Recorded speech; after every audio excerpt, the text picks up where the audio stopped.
నమస్తే ఫ్రెండ్స్. ఈ చిన్న చిన్న ఎక్సర్సైజెస్ చేస్తూ మీరు బాగా ఎంజాయ్ చేస్తున్నారని ఆశిస్తాను. మెంటల్ హౌస్ క్లీనింగ్ గురించి మాట్లాడుతున్నాం. దాంట్లో కోపం కానీ క్రోధం కానీ ఇలాంటివి తగ్గించుకునే ఒక ఈవెంట్ గురించి ఒక చిన్న స్టోరీ ప్రాక్టికల్గా చేసి చూద్దాము. ఓ తండ్రి తన కొడుకు చెప్పేట, ఒరే నీకు చాలా కోపంగా ఉంది, అలా నీకు కోపంగా ఉన్నాళ్ళ అప్పుడలా ఇదిగో ఇలా ఒక గోడ తీసుకుని దాని మీద ఈ మేకును ఒకటి కొట్టరా అని చెప్పాను అట్లా.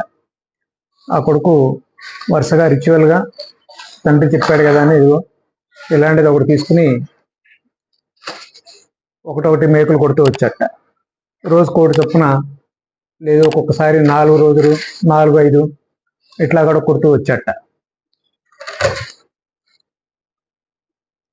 ఇంకొన్ని రోజులైన తర్వాత వాడికే ఏంటి నాకు ఇంత కోపంగా ఉంది, ఇది చాలా అసహ్యంగా ఉన్నట్టుంది, probably this is not good for me, ఇది నాకు మంచిది కాదని వాడికి తెలిసిందట. నాన్నకి చెప్పాట, సరే నాన్న ఇలా అనిపించింది కదా, ఈ రోజు నుంచి రోజుకు ఒక మంచి పని చేయి, నువ్వు మంచి పని చేసినప్పుడల్లా ఈ మేకుని తీసేసేయి, అట్లా నువ్వు మంచి పని చేసినప్పుడల్లా ఈ మేకుని తీసేస్తూ పో అని చెప్పట.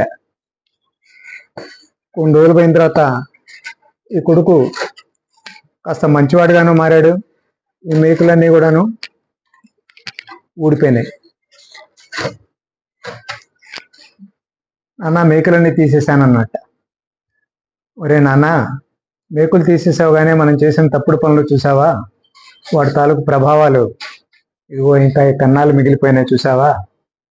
అంచేత ఫ్రెండ్స్, మనం వీలైనంత వరకు ఇలాంటి చెడ్డ పనులు చేయకుండా ఉండాలి. కోపం లాంటివి క్రోధం లాంటివి మొదటి నుంచే తగ్గించుకునే ప్రయత్నం చేయాలి. అది సాధ్యం కాదు కాబట్టి కనీసం ఇలాంటి రాడికల్ ఎక్స్పెరిమెంట్ లాంటివి తలుచుకుని వాటికి ప్రతిగా మనం మంచి పనులు చేసుకుంటూ పోతే కొన్ని రోజులకి మన మైండ్ కూడాను ఇలా క్లీన్ షీట్గా ఉంటుంది.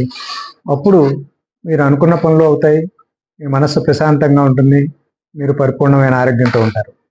Thank you.